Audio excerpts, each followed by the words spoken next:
What would drive 1,000 people to drink poison willingly? Smiling as they handed the same cup to their children? How could commuters on a Tokyo subway, healthy and alive at sunrise, collapse within minutes, drooling, convulsing, and gasping their last breaths on the way to work?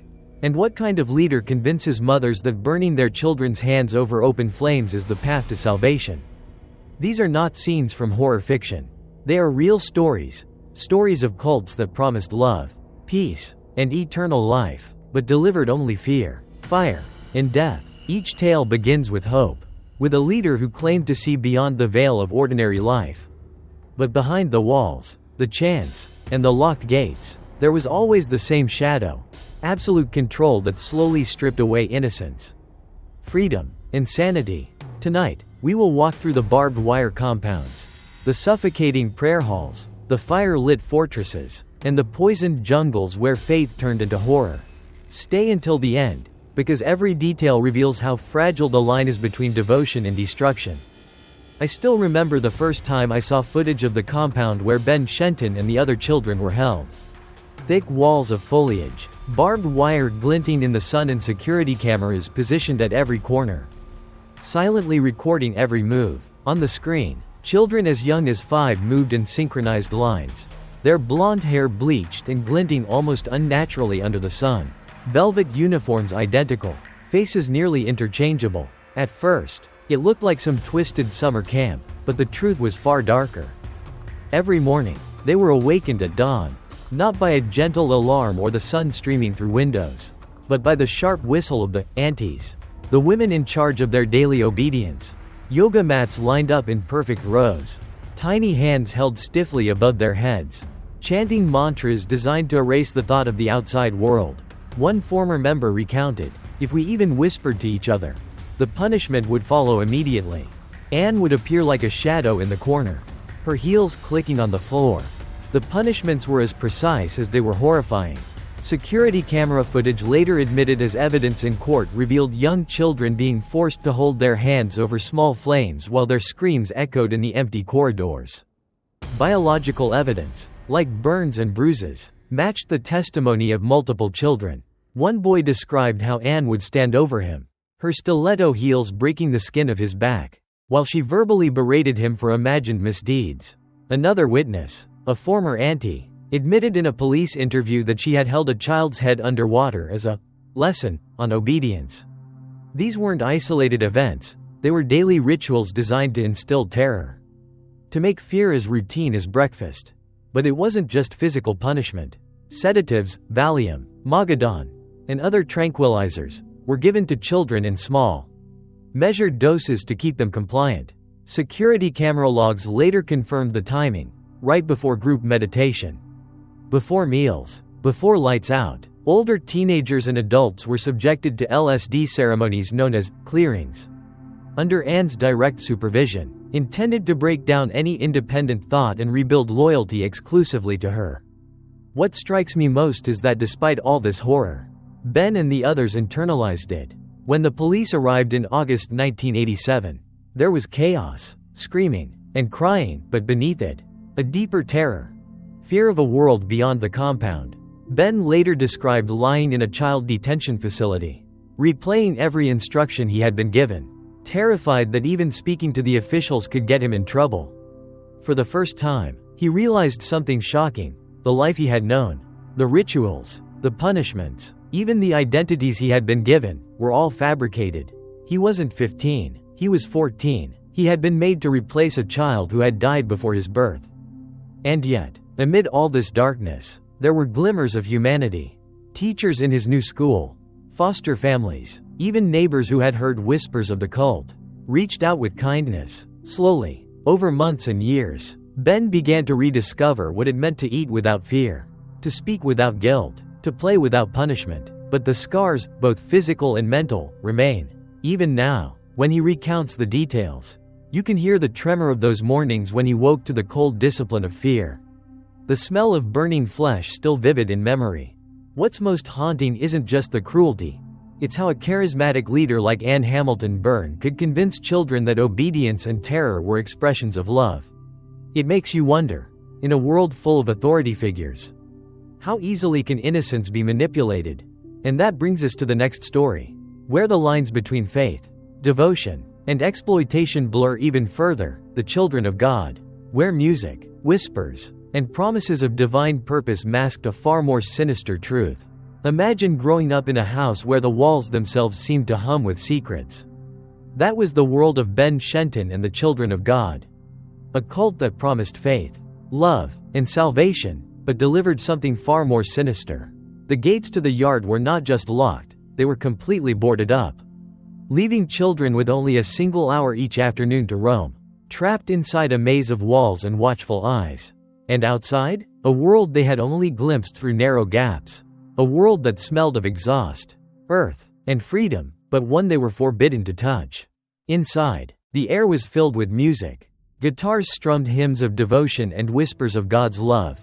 But there was a hollow undertone, the adult members' cries, the groans of pleasure, blending faith with obsession. The children pressed their tiny faces against the barred gates, trying to make sense of what they were hearing. Security footage later revealed them peeking from behind windows, frozen in confusion, eyes wide, their small hands clutching the cold metal bars. Some would tremble, some would retreat silently to their quarters. And yet every day, they were expected to participate in prayers and songs, unaware that they were absorbing lessons far beyond their years, lessons of fear, compliance, and the blurred line between devotion and exploitation. The adults, led by Father David, had created a system where sexual acts were framed as divine service.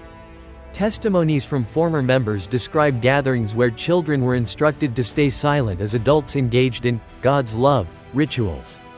One ex-member recalled hiding under a stairwell, watching shadows moving against candlelight, hearing their footsteps and whispers mix with soft hymns. Another admitted that sometimes the younger children were given small doses of sedatives, not only to keep them quiet but to condition them to accept the incomprehensible as normal. Yet what struck me most about this story is how deeply the children internalized their world. To them, these strange sounds, these whispered instructions, were just another part of life. When their parents, guided by Father David, moved from Thailand to America, the children faced a new terror, an abundance of freedom. For the first time, they could eat whenever they wanted, walk outside without orders, and speak without fear, but the lessons of obedience, fear, and guilt were etched into their minds. One boy described the feeling of being pulled back into the past when he heard a distant guitar string in a swap meet, instantly remembering the compound's walls and the echo of voices in the night. I have to say, as someone who listens to these stories, it's impossible not to feel a chill.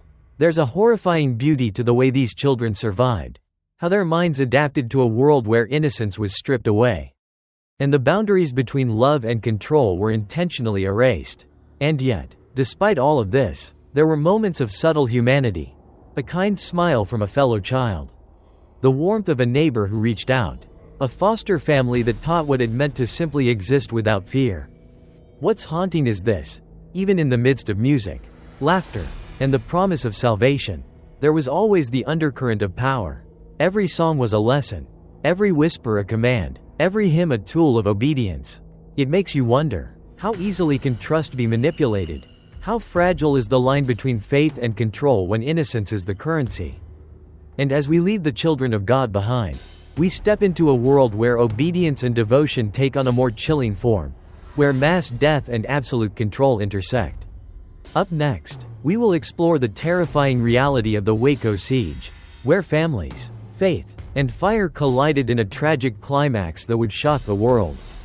Imagine standing in a vast stadium, the air electric with anticipation, as thousands of strangers, all dressed in crisp suits and flowing gowns, wait silently for a single command. This was the world of the Unification Church, where Reverend Sun Myung Moon, a man claiming divine authority, literally picked your future spouse from a photograph. No dating, no courtship, no choice, just a divine decree. I remember watching archival footage of one of these mass wedding ceremonies. Couples lined up in endless rows, hands clasped tightly, eyes wide with a mixture of hope and fear. Cameras captured every angle, every blink, every small twitch of doubt or joy. In one corner, a young bride trembled as the officiant pronounced their union, her lips barely moving as she whispered a silent prayer. Security cameras from the event, later included in investigative reports, confirmed that some couples hesitated, tried to glance at each other, but were subtly guided into position by assistants, ensuring no deviation from Moon's plan. The doctrine of pure love was drilled into every young member from the moment they joined the church. Sex before marriage was forbidden, dating was prohibited, and even the first 40 days after marriage were heavily regulated. Leaders claimed this ensured spiritual purity, but many former members described it as a psychological prison.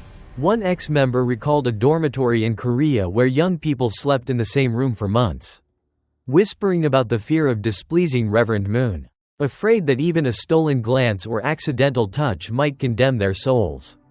Biological records and counseling reports later confirmed extreme stress, anxiety, and even cases of fainting among teenagers forced to adhere to these rules. But the eeriest part? The belief that Moon's gaze could reach across miles and time. Some members claimed they experienced dreams where Moon appeared, silently approving or disapproving of their actions. Imagine carrying the weight of someone else's omnipresent judgment. Day and night, even mundane choices, what to eat, what to wear, became exercises in obedience, because every action was interpreted as a reflection of spiritual purity. And yet, there were moments of warmth amidst the rigidity. Some members formed genuine bonds, friendships that offered small havens of humanity. But even these were fragile. Stories tell of young couples who felt the thrill of connection, only to have it replaced overnight by a reassignment, another match dictated by the divine principle. It's one thing to lose a lover to circumstance, it's another to feel your entire emotional life engineered for you. Personally, thinking about it sends shivers down my spine. The horror here is subtle but profound. It's not fire or blood. It's the slow, invisible erosion of choice, of self, of love itself. Imagine the confusion of a teenager, in a room of hundreds, feeling both belonging and terror, smiling at someone they barely know, knowing that their happiness isn't theirs to claim. And the story doesn't end there. After Moon passed, the church was left with a vacuum of control, and the question of obedience versus freedom became a live tension among members. Some followed the rules without hesitation. Others secretly rebelled, hiding letters, relationships, and thoughts. The invisible chains of pure love were hard to shake. And the psychological scars lingered long after the cameras were gone. As we leave the world of arranged marriages and divine matchmaking behind, we step into an even darker landscape, where faith and violence intersect. Next, we will explore the tragic saga of Waco, where devotion, fire, and absolute control came together in a catastrophe that would shock the entire world. Picture this: a quiet Texas morning shattered by the roar of helicopters and the gleam of armored vehicles rolling across a dusty driveway. On the other side, families, fathers, mothers, children, stood inside the Mount Carmel compound, eyes wide with confusion and terror. David Koresh, a man claiming divine authority, had built more than a religious community. He had built a kingdom of obedience, where every decision, every heartbeat, was his. I remember seeing archival footage of that day, the ATF agents moving cautiously through the perimeter. The compound's watchtowers pointed like silent sentinels. Cameras installed by the Davidians themselves captured their perspective. Families huddled behind windows. Children pressed against walls, clutching siblings, listening to the terrifying click of boots and the hum of helicopters above. Within minutes, what should have been a standard raid became chaos. Shots were fired, and in the fog of confusion, 4 federal agents and 5 members of the Davidians were dead. Blood stains were still visible on the dirt paths leading to the main building. And forensic reports later confirmed that Koresh himself had been wounded in the hand and torso. But the real terror was psychological. Inside the compound, the sound of gunfire mixed with the prayers of children and the stern commands of Koresh. Witnesses later recounted seeing parents shielding their children, whispering that this was the will of God, that compliance was survival. Biologists and forensic psychologists studying the aftermath noted high levels of cortisol in hair samples of the children, physical evidence of prolonged extreme stress. And yet, despite the fear, the family remained unified under Koresh's gaze, convinced that surrender was betrayal, and defiance could mean death. Then came the long siege. For 51 days, families were trapped in their own home, cut off from the world. FBI negotiators attempted dialogue through a single telephone line. But tensions rose as armored vehicles smashed fences. And tear gas filled every corner. Former residents described the compound as an oven. The air heavy and acrid. Children coughing violently. Their tiny bodies shaking. Some tried to escape through hidden passages, only to be guided back by armed guards. Their hearts pounding with fear and disbelief. And as the days dragged on, a slow, insidious terror set in. Hunger gnawed at the young. Thirst parched the lips of adults. And the constant uncertainty. Would this be the day the world outside would break in? Eroded hope? Witness testimonies reveal the haunting sounds of whispered prayers mingling with sobs in the night. One ex-resident recalled, "I could hear my neighbor's baby crying from the next room. And I knew it was all because of him. The man we were told was God. Watching us even from afar." Then came April 19th. Fires erupted in multiple sections of the compound almost simultaneously. Smoke curled into the sky, thick and black, as flames consumed the buildings where families had lived, laughed, and prayed. Survivors described the smell of burning wood mixed with the sharp tang of synthetic materials. The crackling chorus echoing across the clearing. Concrete foundations were the only remnants after the fire. And forensic investigators later documented over 76 bodies, many of them children, with evidence of both fire and gunshot trauma. Personally, thinking about Waco still chills me to the bone. There's something profoundly horrifying about watching a place built on faith collapse into ashes. Where belief becomes both shield and cage. Where love is twisted into control. And where fire ends not just structures but the lives of the innocent. It makes you reflect. How far can devotion be pushed before it destroys everything it claims to protect? And as we leave the smoldering ruins of Mount Carmel behind, we move from fire and ash to a new kind of horror, one that spreads invisibly through the air. Unseen yet deadly. Next, we will explore the Tokyo subway sarin attack, where an invisible hand of a doomsday cult turned an ordinary commute into a silent, suffocating nightmare. Imagine boarding a crowded Tokyo subway on a seemingly ordinary morning. The trains, sleek and efficient, were carrying millions of commuters, people who had left their warm homes with a cup of coffee in hand, unaware that by the time the next stop arrived, their world would change forever. It started subtly. A few passengers sniffled, wiped their noses on handkerchiefs, shrugged it off, but then the coughing began. Thick, unrelenting, the air grew heavy, almost viscous, and an acrid, metallic scent spread through the carriages. Within minutes, the horror escalated. People's breathing became labored, their chests heaved violently. Eyewitnesses later described pupils dilating into deep black voids, drool streaming from slackened lips, limbs jerking uncontrollably. Security cameras at the stations recorded a surreal scene, commuters collapsing like dominoes. Some clutching strangers in their final moments, others frozen in terror.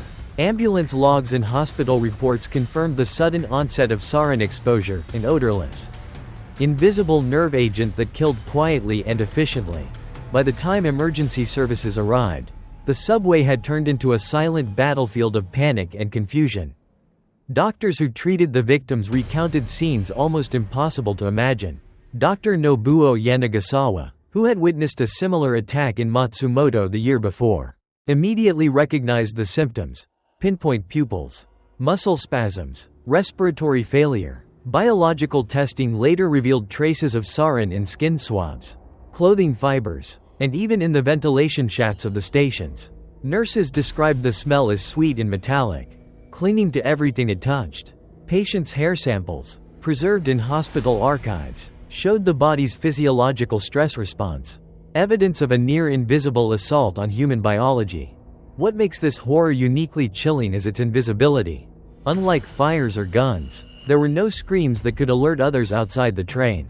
The victims were silent, convulsing, gasping for air in a crowded, urban labyrinth, as commuters continued obliviously at the next station.